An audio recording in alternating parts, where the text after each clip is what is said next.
আমার প্রিয় খ্রিস্টীয় ভাই ও বোনেরা, আপনাদের প্রত্যেকে প্রভু যিশু নামে স্বাগত জানাই। আপনারা দেখছেন হ্যালো জিসাস বাংলা চ্যানেল। আমরা আজকে একটি গুরুত্বপূর্ণ আলোচনা নিয়ে এখন আমরা দেখব। তো আমরা আজকের যে বিষয়ের মধ্যে আমরা প্রবেশ করছি। এখন আমাদের মনে প্রায় একটি প্রশ্ন জাগে, ঈশ্বর কি শুধু গির্জায় বা চার্চে গেলে পাওয়া যায়, নাকি মণ্ডলীর সভায়?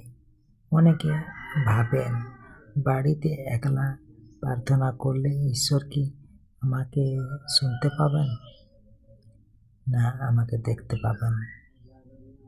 আজ আমরা বাইবেলের আলোকে জানব ঈশ্বর আসলে কোথায় আগে আসেন এবং তিনি আমাদের থেকে কি চান।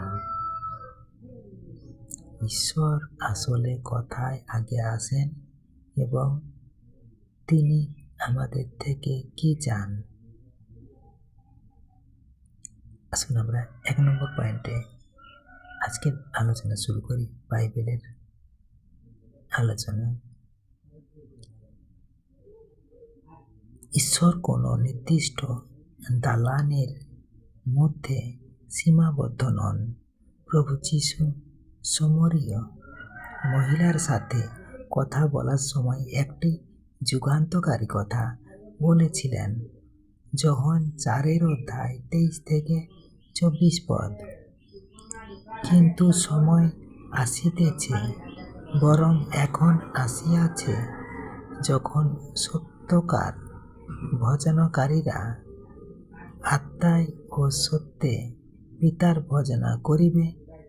ঈশ্বর আত্মা, আর যাহারা তাহার ভজনা করে তাহাদিগকে আত্মায় ও সত্যে ভজনা করিতে হইবে। ঈশ্বর তার বাক্যে বলছেন, স্থান নয়, আত্মাই মুখ্য।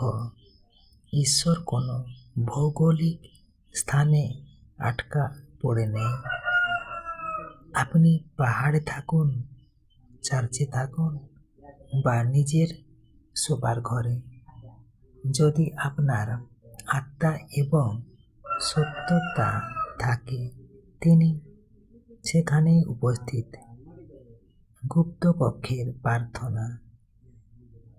বাইবেল থেকে বাক্য দেখি আমরা 6 প্রভু যীশু বলছেন, তুমি যখন প্রার্থনা করো তখন তোমার অন্তরাগারে প্রবেশ করিও, আর দ্বার রুদ্ধ করিয়া তোমার সেই পিতার নিকটে প্রার্থনা করিও, যিনি গোপনে আছেন। আমরা এবারে 2 নম্বর পয়েন্ট এখন দেখি, ঈশ্বর কোথায় আগে আসেন। ঈশ্বর কোথায় আগে আসেন তার উত্তর কোনো জায়গা নয়, বরং একটি অবস্থা।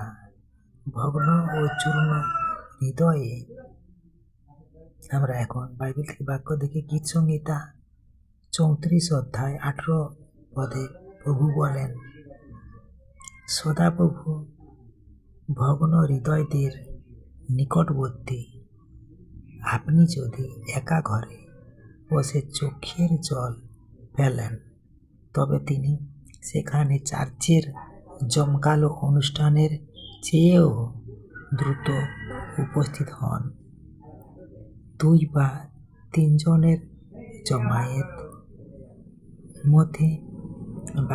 বাইবেল থেকে বাক্য দেখি মথি 18:20। যেখানে 2 জন বা 3 জন তার নামে একত্রিত হয়, তিনি সেখানে থাকেন। তো আলোচনা আমরা উপসংহার হিসাবে যদি আমরা আলোচনার মধ্যে দেখি বিষয়টি, ঈশ্বর আসলে আপনার হৃদয়ের দরজায় আগে আসেন। তিনি কড়া নাড়ছেন, যেমন আমরা প্রকাশিত বাক্য 3:20 পাই।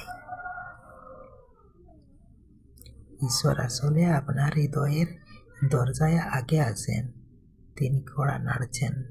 প্রকাশিত বাক্য 3:20। আপনি যদি হৃদয় খোলেন তবে সেই স্থানটি পবিত্রতম স্থানে পরিণত হয়। ঈশ্বর আপনার বাক্যে প্রত্যেক আশীর্বাদ করুক। আমেন। জয় যিশু। আসুন এখন আমরা একসাথে প্রার্থনা করি।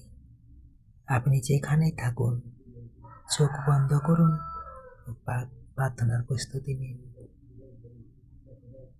আজকের বিষয় অনুসারে আমরা এখন প্রার্থনায় নত হই।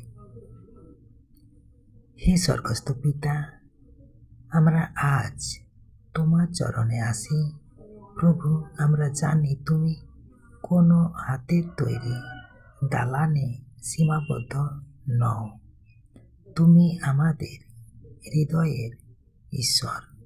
যারা আজ একাকিত্বে ভুগছে, যারা ভাবছে তাদের প্রার্থনা কেউ শুনছে না, তুমি তাদের ঘরে এখনই উপস্থিত হও। পিতা, তোমার বাক্য বলে যে তুমি ভগ্ন হৃদয়দের নিকটে থাকো। আজ যারা অসুস্থ, যারা দুশ্চিন্তায় আছে, তাদের স্পর্শ করো।